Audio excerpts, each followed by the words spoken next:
Hola YouTube, on se retrouve aujourd'hui pour un épisode un peu différent de d'habitude. J'ai reçu des photos d'abonnés, des photos paranormales, et on va les étudier ensemble, voir un peu si on peut trouver une solution ou si elles sont réellement paranormales. En tout cas, je les ai déjà un peu regardées. Il y a des trucs assez intéressants, et à la fin de la vidéo, je vous mettrai 2 photos qui ont été prises par moi lors d'anciennes enquêtes paranormales. Je vous partagerai ça. Je vous propose d'attaquer tout de suite par 2 photos. Non pas une, mais 2, qui nous viennent de Sandra. En fait, quand elle allait chez ses grands-parents, elle se sentait mal à l'aise à chaque fois. Et du coup, elle s'est dit, à chaque fois que je vais ressentir quelque chose, je vais prendre une photo et on verra bien. Et il y a 2 photos qui sont ressorties avec des choses assez louches, mais c'est même trop perceptible, je trouve. Regardez ces premières photos. Alors attention, quand je dis trop perceptible, ça ne veut pas forcément dire que c'est du fake. Ça peut être de la pareidolie, voir des formes et donner une image comme là par exemple. Donc on peut voir entre la porte une petite fille qui porte une robe d'époque. Alors désolé pour la qualité, les photos datent vraiment et c'est avec un ancien téléphone. Donc on peut voir qu'elle se tient là, dans sa robe, et qu'elle semble regarder Sandra. Et sur la deuxième photo, elle se trouve au bout du lit, entre les 2 rideaux. Elle se tient encore debout dans sa robe, donc est-ce que c'est vraiment un esprit qui a été pris en photo, ou est-ce que c'est de la pareidolie et qu'on y voit dans les pixels une forme? Car il faut savoir que sur le moment, elle ne voyait rien. Elle se sentait juste bizarre et du coup, elle prenait les photos. Donc peut-être que son esprit a vu ces images et le fait qu'elle me les décrit, je les ai vues aussi tout de suite à mon tour. Mais ça ne signifie pas que c'est un fantôme. La photo suivante, elle, nous vient de Julien. Il a dormi dans sa voiture, donc lendemain de soirée, ou je ne sais pas sur ça, il n'y a pas plus de détails. Et lorsqu'il s'est réveillé, que le soleil tapait, il a vu un visage. Il n'a pas bougé, il a juste pris la photo qui donnait cette impression de visage sur le pare-brise. Regardez, on va se faire notre propre avis. Alors encore une fois, désolé pour la qualité, mais les photos datent vraiment. Donc on peut clairement voir dans le reflet du pare-brise un visage. On peut voir les yeux, la forme du nez, le menton et même peut-être la bouche au-dessus. Mais c'est un peu trop parfait. Si quelqu'un se serait trouvé derrière le pare-brise, il l'aurait clairement vu. Là, c'était qu'à travers le reflet. Donc est-ce que c'était son propre reflet et avec la fatigue, ça le déformait, donc du coup il a cru qu'il y avait quelqu'un? Est-ce que c'est en prenant la photo, il y a eu ses reflets et du coup il s'est vite imaginé quelque chose? Je sais pas, mais je pense que si il y aurait eu un esprit derrière le pare-brise, il l'aurait vu directement, pas juste comme ça en tant que reflet. Donc je pense qu'il s'agit, tout comme Sandra, d'une pareidolie et qu'on y voit fortement un visage, car notre cerveau reconnaît les traits du visage humain. La prochaine photo a été envoyée par Pauline, une compatriote ch'ti, mais elle n'a pas été prise par elle directement. C'est une histoire qu'elle a connue car l'histoire vient du Nord justement, et ça s'est passé dans les anciens camps miniers. Donc en fait c'est plusieurs maisons pareilles, une famille vivait dans une des maisons, et le grand-père ou le père, je ne me rappelle plus exactement, était décédé, et lors d'une photo, on peut voir une silhouette blanchâtre à côté de la fille, comme quelqu'un... Un ange gardien en fait, une forte lumière qui pose sa main sur son épaule et qui semble le protéger. Regardez. Pour cette photo, pas besoin de chercher, on voit clairement où se trouverait le fameux fantôme. Donc on peut reconnaître clairement une apparence humaine avec le corps, la tête en haut et même un bras qui viendrait se poser sur l'épaule de la fille et qui signifierait que l'esprit est là pour le protéger, d'où la forte lumière aussi. En tout cas, c'est l'explication de la famille. Mais je pense que vu la qualité de la photo, ça date. C'est en noir et blanc. Donc est-ce qu'il n'y avait pas une erreur sur la pellicule, une petite fissure, ou même un problème avec le flash, et qui a donné cette forte lumière en rajoutant donc en plein milieu de la photo quelqu'un. Et à mon avis, l'effet du bras sur l'épaule a rassuré les personnes à ce moment-là qui venaient de perdre un être cher. Mais je trouve ça trop gros. Je pense que c'est une erreur de photographie. Ce n'est pas un esprit, même si croire que les gens qu'on aime pourraient rester en tant qu'ange gardien, c'est merveilleux à croire. La photo qui suit aurait été prise par David alors qu'il fumait une cigarette sur le balcon de son immeuble. Et elle est très féerique, si je puis dire. On va voir ça. Alors pour cette photo, j'ai utilisé le terme féerique, car cette fois-ci, il ne s'agit pas d'un fantôme, mais plutôt d'une sorte de fée que David aurait photographié depuis son balcon. Donc on peut voir que c'est très lumineux, qu'il y aurait un corps avec des ailes ou des antennes peut-être. On peut voir aussi deux traînées de lumière, une en bas, une à droite, comme si la chose partirait très vite. Mais c'est vraiment très lumineux et c'est un effet assez facile à faire en montage même sur son propre téléphone. Donc j'ai un peu de mal à croire à cette photo. Je suis désolé David, j'aimerais que ce soit vrai. Imaginez un peu que les faits existent. Mais là j'ai quand même assez de mal à y croire. Donc est-ce que t'as essayé de me piéger? Je sais pas. Je trouvais quand même ça cool de la mettre parce qu'au moins ça changeait des fantômes. Mais je pense que cette photo est un beau montage. Alors, la prochaine photo nous vient d'Isabelle, mais malheureusement, je n'arrive pas à apercevoir ce qu'elle veut que je vois sur la photo. Donc, je vais vous la montrer. N'hésitez pas à me dire en commentaire si vous le voyez, pour que j'essaye de vraiment comprendre cette photo. Mais en fait, pour elle, sa maison était hantée, donc elle s'est mise à prendre des photos de toutes les pièces, pour ensuite les regarder une à une et voir si quelque chose apparaissait. Et sur celle de la baie vitrée, elle voit deux silhouettes, une à droite, une à gauche. Donc on va essayer de voir et d'expliquer ce qu'elle peut apercevoir, mais en tout cas moi je n'y arrive pas. Voici la photo en question. Donc elle m'a envoyé cette photo en m'expliquant qu'elle voyait deux silhouettes, une à droite, une à gauche, mais j'avais beau zoomer et me concentrer, je n'arrivais pas à les trouver. Donc je lui ai réécrit et elle m'a renvoyé celle-ci. En entourant ce qu'elle voyait, à droite il y aurait un visage, mais je n'arrive vraiment pas à l'apercevoir. Donc si vous le voyez, n'hésitez pas à faire un screenshot, à vraiment entourer le visage en question pour que j'arrive à le localiser. Et à gauche, elle verrait une silhouette debout d'enfant. Donc je vois un peu un effet de jambe, mais je pense que c'est le reflet du rideau ou même des pierres sur le muret derrière. Mais ouais, pour cette photo, j'ai vraiment du mal et ça me dérange parce qu'elle voit vraiment quelque chose et j'aimerais voir comme elle. Donc n'hésitez pas à me dire en commentaire si vous voyez ce qu'Isabelle voit. Alors là, donc la prochaine photo et même en fait celle d'après, franchement, je les ai adorées. Donc pour la première, c'est Martine qui me l'a envoyée. Elle regardait la finale de Danse avec les stars et quand plusieurs personnes étaient en train de danser, un des danseurs ressemblait à son neveu. Donc elle a voulu prendre la télé en photo pour l'envoyer, sauf que quand elle a pris sa photo, ce n'est pas du tout le groupe de danseurs qui était sur l'écran, mais une personne qui était vraiment à l'avant de l'écran. Et elle ne connaît pas cette personne et elle affirme que ce n'est pas du tout ce qui était à ce moment-là à la télé. Voilà la fameuse personne qui s'est incrustée sur la photo. Donc on peut voir que c'est quand même écrit la finale, donc c'est bien la nouvelle star qui était diffusée, mais elle affirme qu'à ce moment-là, c'était un plan des danseurs sur scène et non cette personne.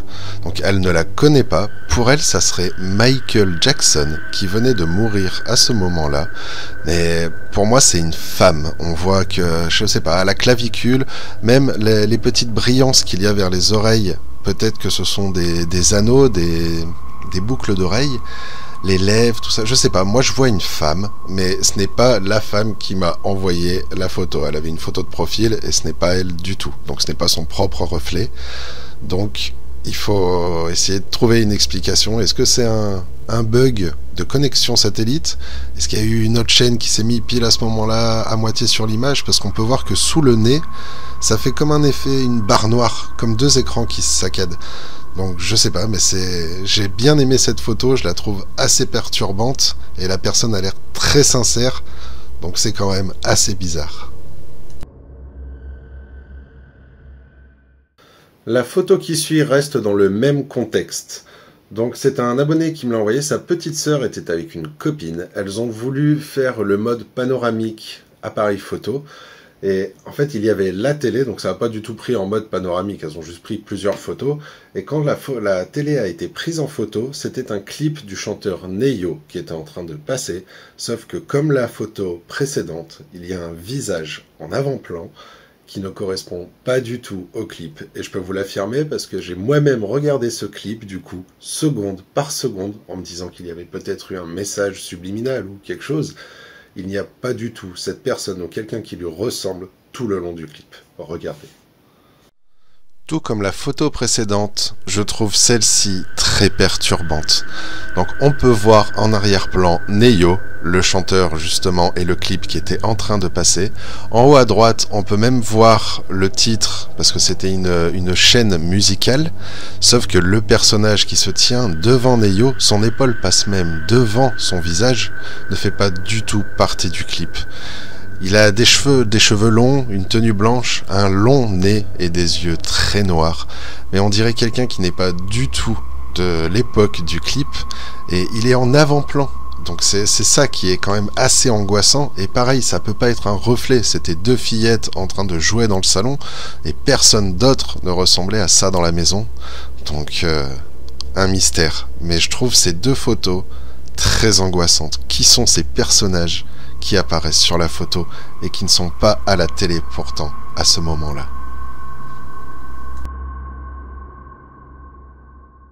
La prochaine photo vient de chasseurs de fantômes amateurs qui étaient en train d'enquêter dans un moulin où un homme s'était malheureusement donné la mort par pendaison. Et alors qu'il tournait dans la bâtisse, une forte odeur de cadavre s'est fait ressentir. Et l'un d'eux a vu que le bâtiment se mettait à saigner. Pas tout le bâtiment. Une poutre en bois qui le traversait de haut en bas a commencé à sortir du sang par des petits orifices dans la poutre et l'odeur était infecte à ce qu'il paraît. Donc regardez la photo et essayons de trouver une solution. Bon, alors déjà, à la couleur du liquide, on peut sans doute affirmer que ça semble bien être du sang. Donc on n'a pas l'odeur sur la photo, mais ça sentait le cadavre. On peut voir donc du coup déjà 3 grosses coulures au centre, mais ça fait très gluant je trouve. Et au-dessus on dirait plus des éclaboussures, mais la personne m'affirme que toutes les petites coulures qu'on voit en fait, c'est que ça commençait à sortir de la poutre et après ça descendait comme les 3 au centre. Donc pour trouver une explication là, c'est soit il y avait quelque chose au-dessus qui était mort et qui perdait son sang, mais ils affirment que ça sortait de la poutre. Donc est-ce qu'elle était creuse? Est-ce que quelque chose était dedans? Ça c'est quand même assez angoissant de s'imaginer ça.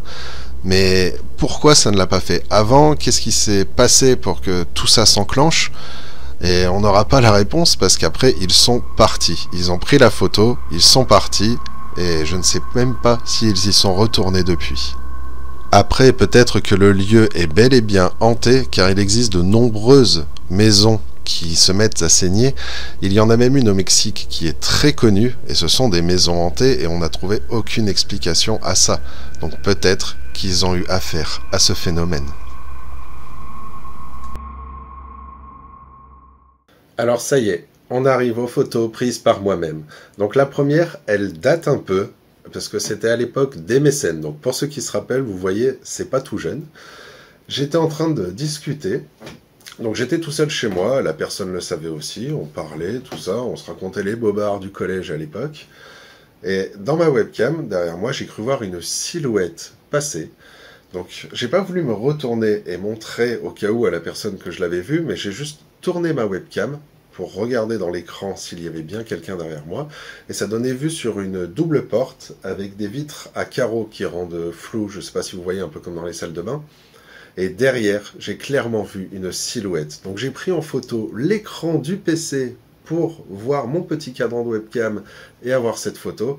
Donc regardez-la, mais voilà, il y a vraiment une tache, une silhouette pour moi, qui n'est pas censée être là. Bon, la qualité n'est pas terrible. En même temps, j'ai pris mon écran de PC avec mon portable de l'époque, donc désolé pour ça. C'est normal que ce soit un peu pixelisé. Donc on peut voir une forte tache. Donc vous voyez le rectangle noir au milieu, c'est la vitre dont je vous parlais. Et la tache, c'est ça, la silhouette que je vois. Donc, juste au-dessus d'elle, on peut voir comme une espèce de visage, une sorte de tête de mort un peu. Mais ça, c'était un dessin que ma sœur avait mis. C'était des dessins de Noël, donc ça avait rien à voir. Et on peut voir justement que la silhouette dont je parle passe devant ce dessin. Donc, on peut voir la chevelure et l'arrondi de la tête. On peut voir son coude, même l'ombrage du col du vêtement dans le cou. Moi, je vois même son avant-bras. On peut voir comme un pli sur l'avant-bras. Et après, ça part couleur peau, avec même peut-être un petit pouce qui remonte. Mais ça, c'est à force de l'avoir regardé. Moi, je la vois de plus en plus. Je l'ai montré à de nombreuses personnes. Donc, certaines me disent non, c'est une tache. D'autres voient directement sans que j'ai à décrire la silhouette. Donc, c'est un mystère. Après, ça peut être de la pareidolie. Ça, c'est sûr. Un reflet de lumière, quelque chose. Mais avec la silhouette que j'ai vue passer dans mon dos juste avant, pour moi, cette photo est paranormale et je la garde depuis toutes ces années car j'en suis persuadé. Et surtout, n'hésitez pas à me dire en commentaire ce que vous en pensez et si vous aussi, vous la voyez.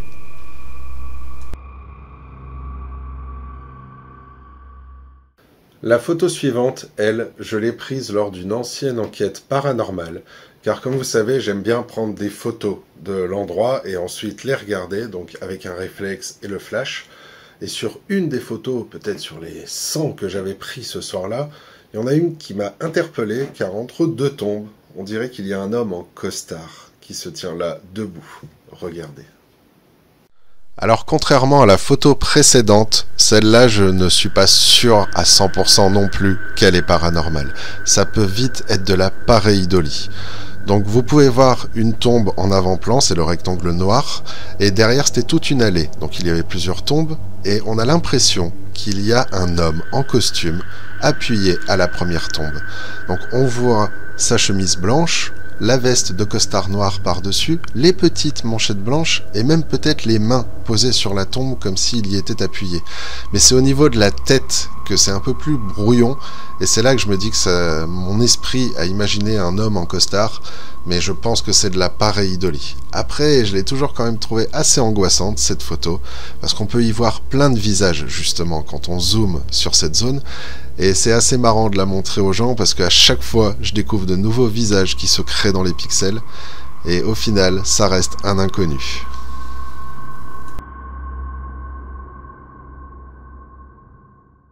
Je voulais terminer sur une dernière photo qui a été envoyée très récemment par un abonné, mais pas dans le contexte de cet épisode, mais pour les grottes. En fait, il a capté à plusieurs reprises, lorsque je marchais et que j'éclairais les parois, qu'il y avait comme des traces de griffes sur la roche. Il a fait un screenshot, il me l'a envoyé, et c'est vrai que c'est assez bizarre. Bon, après, les ombres, les lumières dans les grottes, c'est très différent. On peut vite s'imaginer des choses, mais il m'a dit que ça arrivait à plein de moments pendant l'épisode, et si c'est un animal, je ne vois pas du tout ce que ça pourrait être. Regardez cette photo. Voilà le fameux screenshot qu'il m'a envoyé. Donc c'est sûr que tout de suite on peut clairement s'imaginer des traces de griffes dans la roche. Mais des taches blanches comme ça, il y en a de partout. Je pense que c'est dû à l'humidité. Et beaucoup de traces comme ça aussi qui seraient dues à des gouttes peut-être, ou je sais pas. Mais si c'est un animal, je ne vois pas du tout ce que ça pourrait être. Et si c'est une créature... je pense que je retournerai peut-être pas tout de suite dans ces grottes. Mais en tout cas, la semaine prochaine, vous allez pouvoir voir l'Explorer y descendre. Et justement, vous verrez qu'il y a beaucoup de taches comme ça sur les rochers.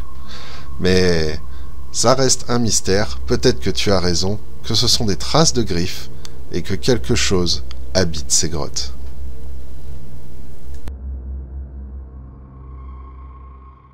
Bon, eh bien j'espère que ce concept un peu différent vous aura plu, et en attendant de se revoir pour une autre aventure ou encore un nouveau concept, n'oubliez pas de vous abonner, liker et commenter comme d'habitude, et moi je vous dis hasta luego.